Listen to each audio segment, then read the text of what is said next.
Hello, my name is Anjali and I'm the Managing Director of Narrative, the Business of Stories.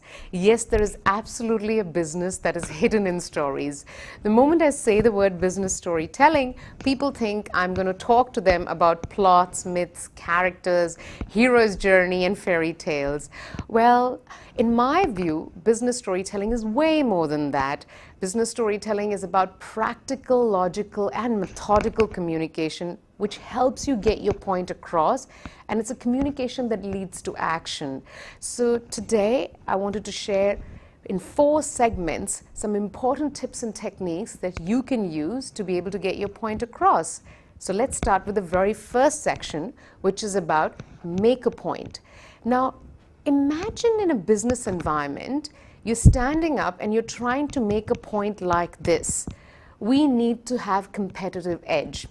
Now, people who are listening to this probably think, yes, and that is common sense. Of course we need to have competitive edge. But you are trying to communicate something, an experience of yours, which has led you to believe that we need to have competitive edge.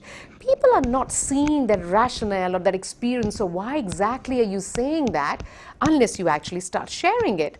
So distilled information does not lead to the action because it gets ignored. And that is why majority of the time our voice ends up falling on deaf ears. So let me try and demonstrate this with an example that may be very relevant. So let's look at the mission of your business, Denon.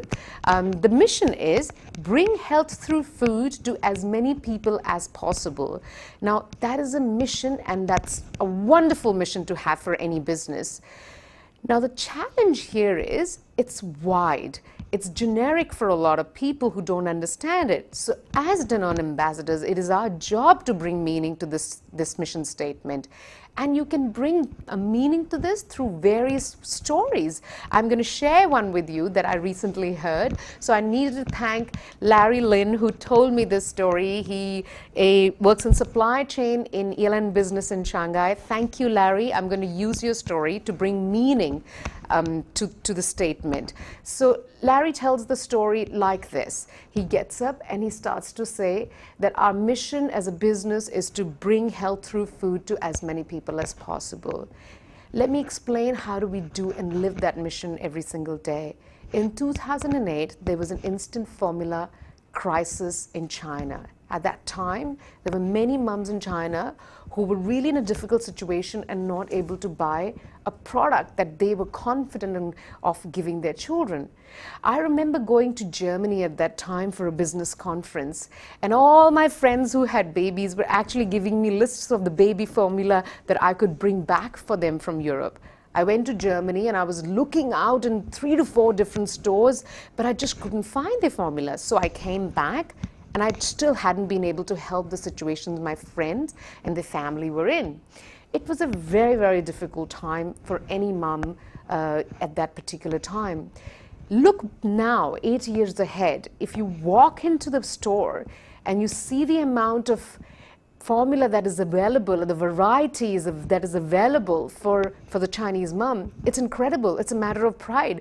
We increased our scope. We went out and actually created the product that people could start feeling comfortable and confident about to be able to feed their children. So the point I'm trying to make is that our mission is something we live, and there are many stories that we can share with the world on how we're living this mission. This story is an example of it. This story is a demonstration of us living our mission. Now, Larry's delivery of story is extremely spontaneous, but spontaneity is only an illusion. There's a real method behind it. Let me share the method with you. So have you ever thought, just imagine with me, if you haven't thought, just imagine with me, there's a burger bun, there's a bread, there's a patty, and then there's a bread again, right? So the bread on top is a point you're wanting to make. So if you think about Larry's story, he starts off with making the point of the mission statement. So he says, this is our mission statement. The patty is the story where he actually really proves to the world that this is how they live the mission. Then bread again is the way he reinforces his point. So if you think of the burger, it's point, story, point, bread, patty, bread. So that's the way for us to be able to remember how to communicate a point you're wanting to make. In a methodical form, it's very easy to remember. State your point you want to make, tell a story that conveys the point you're wanting to make, reinstate your point. And why is that important? It's because our actions are always louder than our words. So, put simply, don't talk, just act. Don't say, just show. Don't promise, just prove. And when you think about these things, the stories that are attached to your mission statement do exactly that and build credibility for you in the market space. Thank you. I hope you will try point, story, point pattern and learn how to get your message across for the actions you desire.